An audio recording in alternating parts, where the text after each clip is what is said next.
வணக்கம் நேயர்களே, இது எனக்கான நேரம். இந்த நேரம் நான் இதை எனக்காண்டி ஒதுக்கி இருக்கேன்.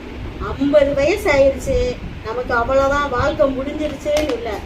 50 வயசுக்கு மேலே தான் அடுத்த ஒரு கட்டமே நமக்கு ஆரம்பிக்குது. இது நாள் வரைக்கும் குடும்பம், குழந்தைகள் நம்ம ஓடுன்னு ஓடிட்டோம். இந்த ஓட்டத்தில் நிறைய கஷ்டங்கள், வேதனைகள், துக்கங்கள், துயரங்கள் நிறைய அனுபவிச்சிட்டோம். அதனால என்னோடைய நேரத்தை நான் தொலைச்சிட்டேன். தொலைஞ்சு போன நேரத்தை இப்போ நான் தேடி எடுத்திருக்கேன். இது எனக்கான நேரம். நேர்களே, நம்மளோட வயசு எவ்வளவா இருந்தா என்ன, கனவுகளுக்கு நேரம் அதிகம் இருக்கு. நம்ம கனவுகள் காணுவோம், நமக்கான நேரத்தை தேடுவோம். தேடி நம்ம உடலையும் மனசையும் புத்துணர்ச்சியா வச்சுக்கிடுவோம். இதை நான் வச்சிருக்கேன், இதை தேர்ந்தெடுத்திருக்கேன். இதே மாதிரி நீங்களும் உங்களோட நேரத்தை தேர்ந்தெடுங்க. உங்களோட உடலையும் ஆரோக்கியத்தையும் புத்துணர்ச்சியா வச்சுக்கோங்க.